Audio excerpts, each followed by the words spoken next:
Yeah. Though we know who we are, yet we know not what we may be. So maybe I'm the one, or maybe I'm crazy. I'm from.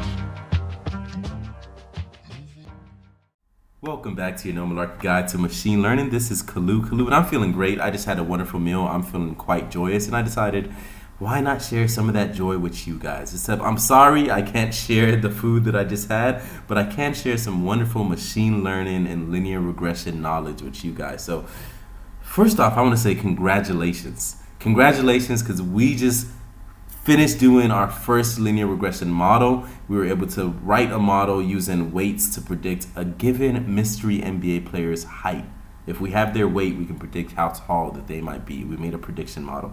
So congratulations. Just bask in the awesomeness of having achieved such a wonderful task. I'll give you a second. Okay, all right. Now that we've done that, I want us to not feel too good because we got to redo that whole thing in under 3 minutes or less. Can we do it? Can we do it? This time, we're not going to manually figure out this best fit in line using the ordinary least squared method. We're not going to actually manually do that calculation. We're going to rely on the powerful libraries that we have at our disposal. And I'm going to show you why these libraries are so much amazing, how they can make work so much quicker. You've already seen it, but we're going to redo this whole thing in 3 minutes. So ready, set, go. First, open up your terminal. Once your terminal is open, CD into your desktop, CD into your linear regression folder. And I want you to activate your linear regression virtual environment. And then if and only if you're activated inside your linear regression virtual environment, I want you to pip install this new library we're going to use to make cooler plots. It's called Seaborn. Pip install Seaborn. You can see that mine is already installed because it says requirement already satisfied. If you have not already installed this in this virtual environment, you'll see it downloading right here. So once we have this installed, I'm going to enter Python. We're going to do our imports. Import NumPy is NP. Import pandas is PD. Import matplotlib.pyplot as PLT. And we want to get our data using this CSV, read CSV method, MBA. And make sure you have this file on the actual directory. Encoding, and for some reason this takes a special encoding, don't ask why. And here we go, we have our data. Why don't we just take a look at that? This is our data. We've seen it many times before, but we don't want to just look at the data. We want to get that prediction. We want to get that prediction model, that best fit in line that we can use to make predictions given a random new NBA player's weight. So how do we do that? Not the long way. We do it the quick way using NumPy. So all you need to do is get that fit first. You get that fit using this polyfit method, and you just need to put in here the independent variable that we're going to use, so that is weight, and then the dependent variable that we're going to use, so that is heights, and then this one here. So once we have this fit, we can get our predict height function, and we can use that using this method that NumPy provides for us, poly1d, and all we needed to do is pass it this fit object, and there is our predict height function. So let's see if it works. If we have a random NBA player who weighs 220 pounds, how tall can we expect them to be? 78 inches. How tall is 78 inches in feet? So let's go ahead and do 78 inches divided by 12 will give you 6 feet, 0.58 feet. How tall is 0.58 feet in inches? Let's do Divisio instead. It is 7 inches. So we could expect an NBA player, according to our prediction model, we could expect an NBA player who weighs 220 pounds to be 6'7" or so inches, 6.99 inches. Congratulations. But that's not what we're here to do. We've already done that. Kalu, we did that in the last video. Get to the new stuff. Get to the new stuff. We need to have a little talk. What does this all mean? We've introduced you guys to a few terms we're going to use in this video. That is SSE and probably SST. We're going to talk more about these terms. So let's talk about what we're doing. What are we doing right here? What are we doing in this video? This video, we're just going to have some regression analysis. As you know, the output of a regression is a function that predicts the dependent variable here, heights, based upon values of the independent variable, or bulls, plural, right? So our independent variable, we're only using one, and that's weight. So we want to get a simple linear regression fits a straight line to some data. So let's see what that looks like. This is our function, right? This is our straight line. It has a slope and it has an intercepts. So why don't we use this awesome Seaborn? So import Seaborn as SNS. Why don't we use this awesome Seaborn method called plot reg or reg plot. I forgot which one it is. It's reg plot or plot reg. Let's see. It's reg plot. Good. So we're going to use this method, and all we need to pass it is some data. So the x is our heights, right? So, or I'm sorry, our weights. The independent variable is our weight, and then the dependent variable is our heights. And I'm getting this weight height name using here, the same names that our data provides when we get it. So all we need is that, and then why don't we plot this? Look at that. So this is our data, and this is the best fitting line. So all linear regression does, simple regression fits a straight line here, see straight line, to our data. See this many dots? That's our data. That data represents every single NBA player's height in weight. So we can see here Nate Robinson, he weighs 180 pounds. That is around here. And he is 69 inches. Isaiah Thomas weighs 185 pounds, and he is also 69 inches. And this tallest guy right here. Anyways, this is what we use as our prediction model. We can guess that if an NBA player weighs 250 pounds, we can guess him to be about 81 or so inches. So let's go ahead and do that. I'm going to close this. You don't need to see it again. You know this is our prediction model, right?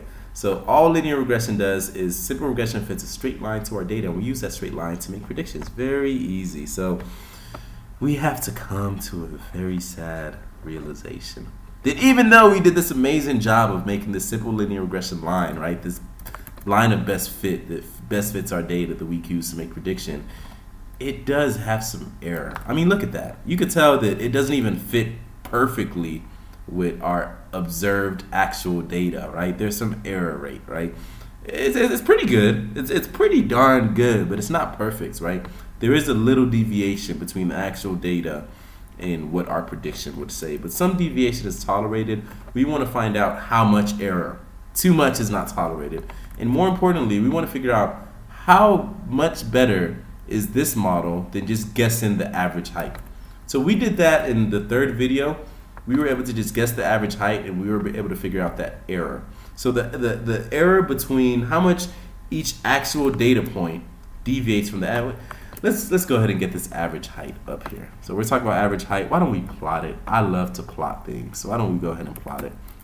So to plot it, we do first, I did this again, and then I did plt.x line, xh line, and we want to put just d heights. We want to get the mean, right? And then plt.show. If you didn't, make sure you write this command first, and then this command, and then plt.show.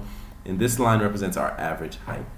So we, in one video, we figured out how much error there was between each actual data point and each NBA player's actual height, how much all of that deviated from the average NBA player's height. We were able to do that. So just to do it again, right? So we can see here.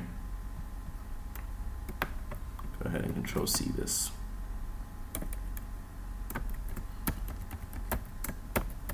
Oh no, come on. It's better just to close a figure. All right.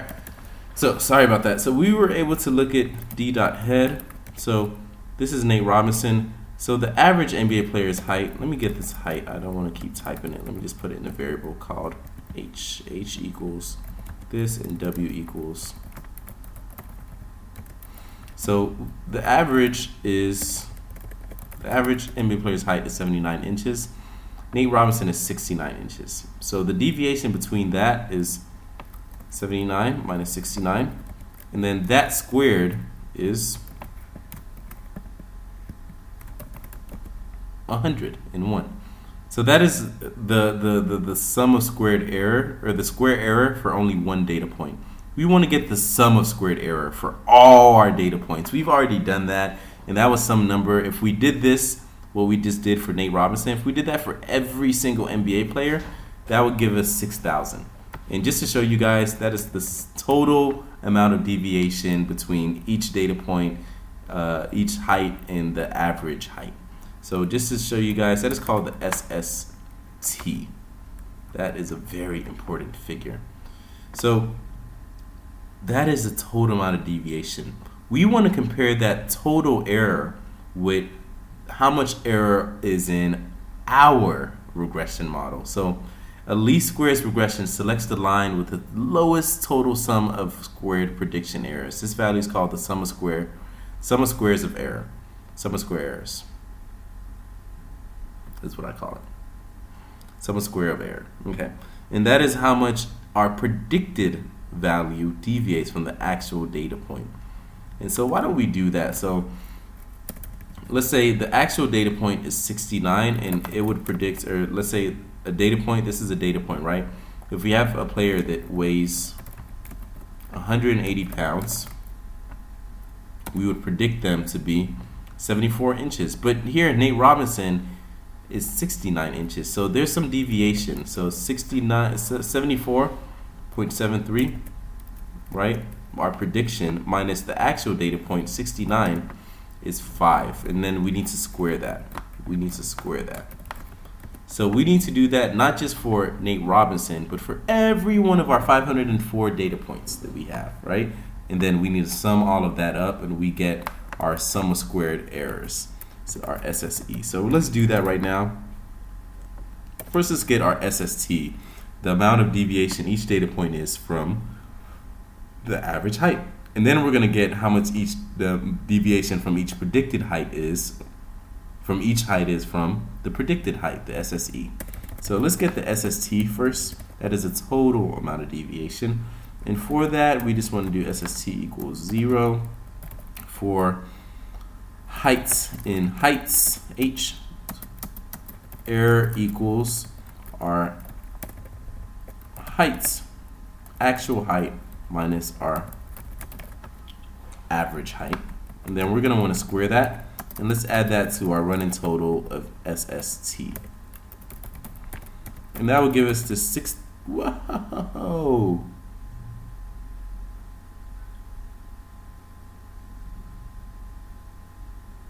Oh, sorry. I want to do SST. So that will give us the 6,000 number. I apologize for that. And we've seen this figure again. That is just the total amount of deviation from each actual NBA player's height versus the average NBA player's height. We want to get the SSE, the total amount of deviation from each predicted height, from each actual NBA player's height from the height that we would predict them to be given their weight. That is the SSE. So that is this deviation right here. So let me show you guys that real quick using, let's just do that. So for heights, weights, and that's because we need the weight to make the prediction, right? In zip heights, weights. So we're going to get, let's get the predicted heights. Predicted height equals predict heights, and we're going to give it the weight. And now we have the, oh crap. That was not good. I just, ignore what I just did there.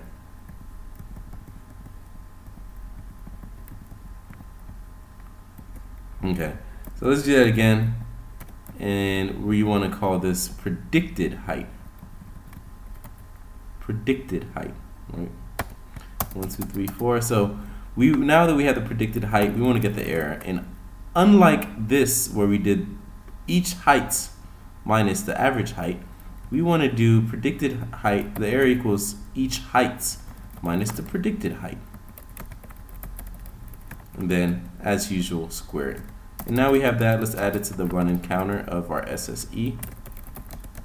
And look at that. Our error for this model has been reduced substantially from 6,000, the total amount of error, to 1,900. This is great. What does this mean? That means that we were able to reduce the total amount of deviation in height we had amongst our data set. We were able to reduce that error rate, that deviation, from 6,000 to 1,900 with our prediction model. That is pretty good. Less deviation, less error, I should say, the better. Why is this SSE number important? Well, it helps measure our error, but it's more important because it helps get this SSR number. SSR is the difference between our total amount of error and our error of our current model that we're using. So that is 4,000. That is a great number. So why do we use this SSR? because this is a percentage of the total amount of error is an important concept called R squared. R squared is just your SSR divided by the total amount of error, and that is a very important figure. This figure is called the coefficient of determination. Let us go ahead and find that. So the proportion of total variation that is explained by the SSR is known as the coefficient of determination and is often referred as SR. So again, this is SSR divided by SST. So this value right here, let's look at it.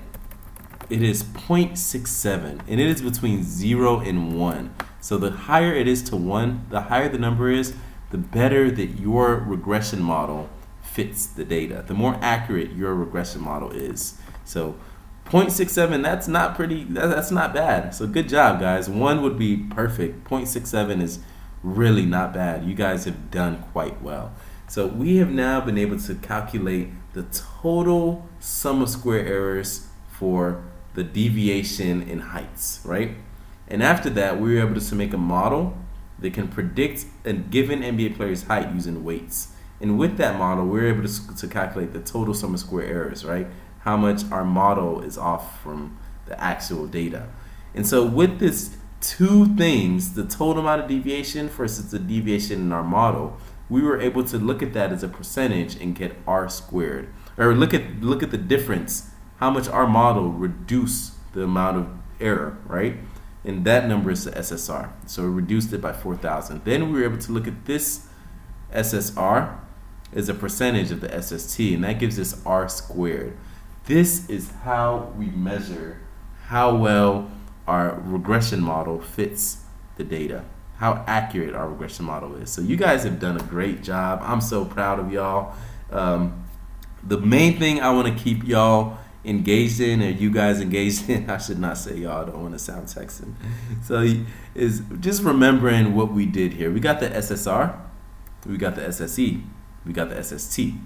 And with this, we were able to get the R squared, or the determination of coefficient, right? And all the determination coefficient is it measures how accurate our regression model is. So you guys have done well. I'm really proud of y'all. In the next tutorial series, we're going to look at not just simple linear regression, but multi-linear regression, where we aren't using just one independent variable to predict a dependent variable. We're using more than one, at least two. It's going to be exciting. If you guys enjoy this content, if you find this content helpful, engaging, anything like that, you got to share it, like, or subscribe. I'll be very, very appreciative if you do that. Again, if you're African, you got to share it to at least 100, 200 people. If you're not African, 15 or 50 will do. 15, 50, somewhere in that range. So thank you again for watching this video. I'll see you guys at the next tutorial series where we talk about multi-linear regression. See you. Peace.